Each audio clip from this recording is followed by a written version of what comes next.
नमस्कार, मैं राजेंद्र कुमार अभी उपस्थित हूँ मैं शाकुन प्रखंड के मकनपुर पंचायत में और यह वार्ड नंबर 12 है, जहां का मैं वह स्थिति के बारे में पूछूंगा यहाँ के ग्रामीण जनता से कि बाढ़ जिस प्रकार से मकनपुर पंचायत के वार्ड नंबर 12 और कई वार्ड नंबर में जो आए थे उनका यहाँ पर किस प्रकार से स्थिति हुआ था और अभी तक सरकार के द्वारा क्या क्या लाभ मिला है, उन तमाम प्रकार की जानकारी को मैं पूछने का प्रयास करूंगा।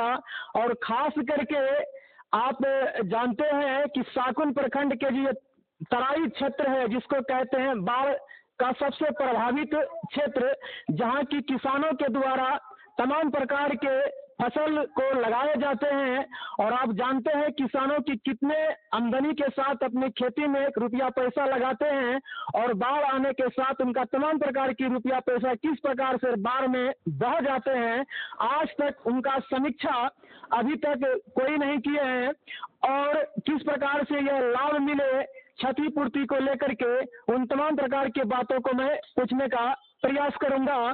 तो यहाँ पर बहुत सारे ग्रामीण उपस्थित है, रवि जी दिखाइए।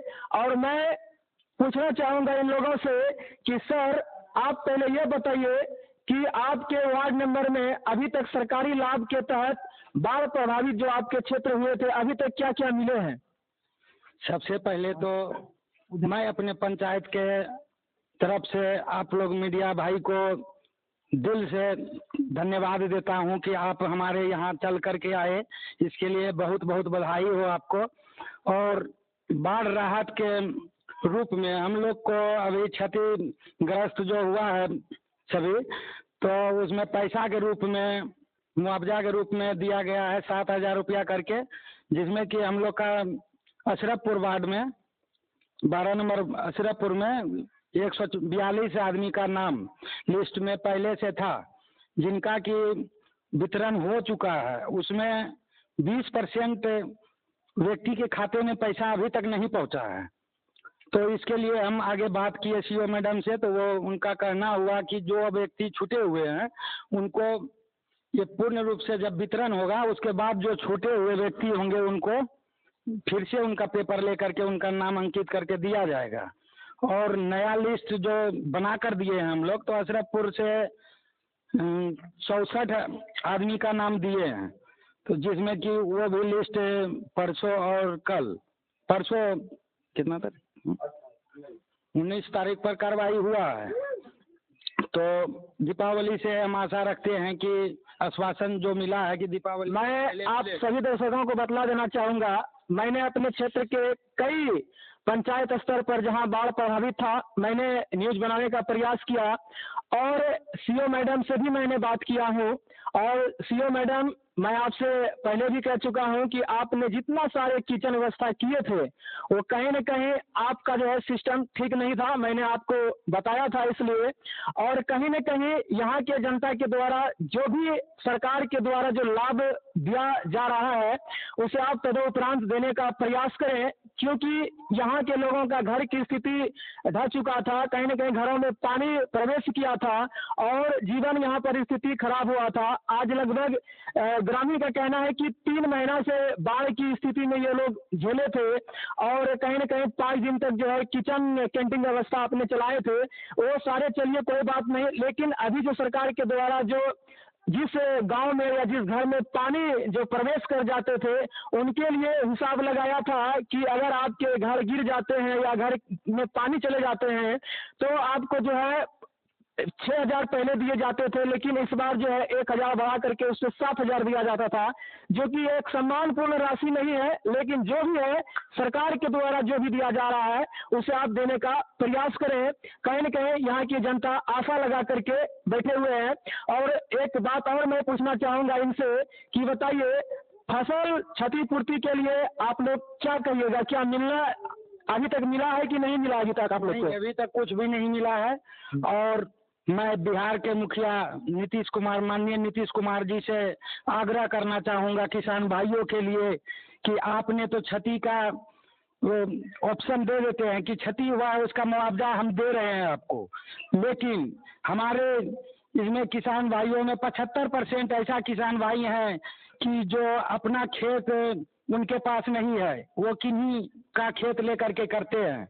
और उसमें जो है ऑनलाइन जब कराने जाते हैं तो ऑनलाइन करने वाला उस व्यक्ति को भगा देते हैं। किस लिए? कि उनसे खाता खेसरा मांगा जाता है। खेत खाता खेसरा नहीं रहने के बाद ऑनलाइन नहीं हो सकता है उस गरीब आदमी का। कोई आदमी किसी भी तरह से कर्जा लेकर के खेती करता है और खेती का सब फसल नष्ट हो जाता है। इसीलिए मैं नीतीश कुमार जी से आग्रह करना चाहूँगा कि ये हमारे किसान भाई जो हैं इनका कोई न कोई ऐसा तरीका निकाले कि वो बिना खाता खेसरा का उनको मुआवजा दिया जाए। और यहाँ वार्ड सदस्य को तो चुना जाता है, लेकिन उनको कोई हक अधिकार सही ढंग से नहीं मिलता है। बात सही है कि वार्ड नंबर बनते हैं बेचारे, बहुत सारे जनता उस पर भरोसा करते हैं। कहीं न कहीं वार्ड नंबर जो होते हैं वो कहीं न कहीं एक सच्चे लोकतंत्र अगर देखा जाए बिहार में तो एक वार्ड ही होता है, क्योंकि आम ग्रामीण भी अपना दुख दर्द जो है बताने का प्रयास करते हैं। अगर उसके पास कोई अधिकार ही नहीं रहेगा, बताइए वो बेचारा कैसे काम करेंगे। मैं आपके बातों से सहमत हूँ कि वार्ड को कहीं न कहीं जो है कुछ फंड मिलना चाहिए, जिसके तहत जो है अपने ग्रामीण की वो सेवा कर सके, अपनी जनता का सेवा कर सके। वार्ड को सिर्फ गुमराह किया जाता है, वार्ड को चुन दिया जाता है, लेकिन कोई अधिकार नहीं है वार्ड के पास। अब बताइए, जनता तो आपसे पूछने के लिए आते होंगे कि भाई मेरा काम करिए। जनता हमको वोट दिया है, हमको तो हमसे पूछती है, लेकिन सरकार ने हम लोग को निठल्ला बना दिया है। एक मनरेगा मजदूर से भी बेकार बना दिया है। बताइए, ये 1 रुपया हम लोग के खाता में पैसा नहीं आया, किस तरह से हम लोग जनता का सेवा करेंगे? अब बताइए, ये दर्द है, यहाँ के प्रतिनिधि है, अब बताइए इनके पास कोई फंड ही नहीं है, बेचारे ये क्या करेंगे। तो यहाँ पे बहुत सारे ग्रामीण लोग हैं।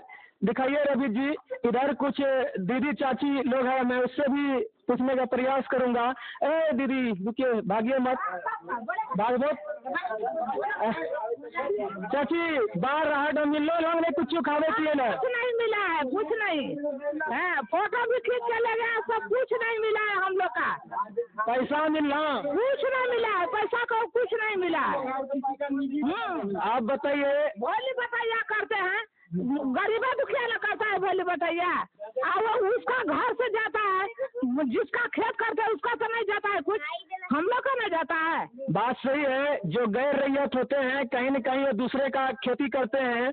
अगर उसके पास मान चलिए एक साल किसी और का खेती किया, फिर एक साल किसी और का खेती किया, जिसे बिहार सरकार गैर रैयत कहते हैं, उनके लिए तमाम प्रकार की ये चीज़ें व्यवस्था किया गया है।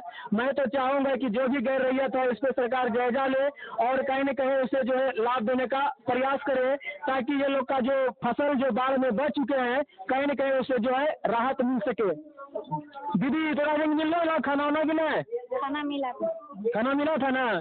पैसा वैसा मिला पैसा नहीं मिला है। पैसा नहीं मिला? अच्छा, आश्वासन दिए सीओ मैडम ने जरूर मिलेंगे। हाँ, तो ये तमाम प्रकार की चीजें हैं और कुछ और बहुत सारे उधर भी है किसान लोग। तो सबका एक ही कहना है कि कम से कम जो है बाढ़ राहत में जिस प्रकार से स्थिति हुआ है और यहाँ पे और कुछ किसान भाई है, उससे मैं पूछने का प्रयास करूंगा, क्या आप लोग का फसल जो क्षति हुआ है उसका अभी तक मुआवजा मिला है कि नहीं मिला है? नहीं, देखिए अभी तक तो कोई मुआवजा नहीं मिला है। और हमारे कोऑर्डिनेटर सर यहाँ आते हैं तो यहाँ लगातार 3 महीना बाढ़ रह गया है और उनका कहना है कि इधर फसलें नहीं बुआता है। 3 महीना अगर पानी आ गया तो फसल रहेगा उसमें? नहीं, वो बात तो सही है। फसल तो कहीं न कहीं किसान अपना जान जोखिम में डाल करके, उसके साथ ही साथ अपना जेवर गिरवी रख करके अपना पूंजी जो है खेती में लगाते हैं कि किसी प्रकार से हमारा जीवन यापन कुछ अनाज हो जाए। लेकिन बाढ़ जैसी विभीषिका आते हैं और कहीं न कहीं ये सारा फसल को नष्ट कर देते हैं। जो भी कोऑर्डिनेटर, एरिया कोऑर्डिनेटर है, वो जो है कहीं न कहीं इससे निरीक्षण करे और यहाँ के किसानों को लाभ दिया जाए, तभी ताकि जो है लोग का जीवन जो है सफल हो सके। बाबा आप बताइए, आपको मिला कि नहीं कुछ लाभ? ये बाढ़ जो आया था उसमें नहीं मिला। पैसा मिला 7,000? 7,000 मिला ना? चलिए, और बाकी सब मिल जाएंगे। आपको मिला है? नहीं मिला है। नहीं मिला है? नहीं।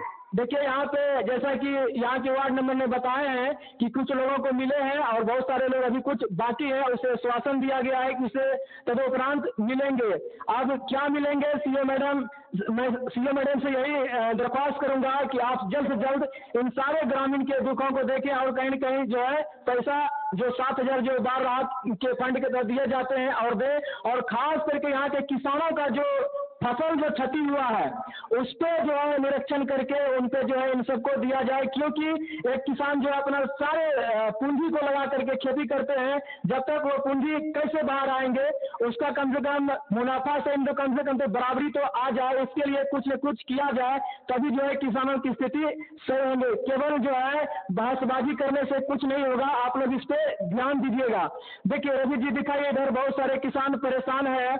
मैं चाहूंगा कि जो भी कोऑर्डिनेटर एरिया है उसे जो है एरिया कोऑर्डिनेटर है वो तमाम प्रकार की जांच करे अशरफपुर गांव का, और इन लोगों को देखा जाए कि किस प्रकार से इन लोग जो फसल अपना बोए थे अभी तक जो है फसल जो बर्बाद हुए हैं उस पर निरीक्षण करके इन लोग को लाभ देने का प्रयास किया जाए। तो यह मेरा एक छोटा सा प्रयास अशरफपुर गांव पंचायत मदनपुर साकुन प्रखंड का ये स्थिति था।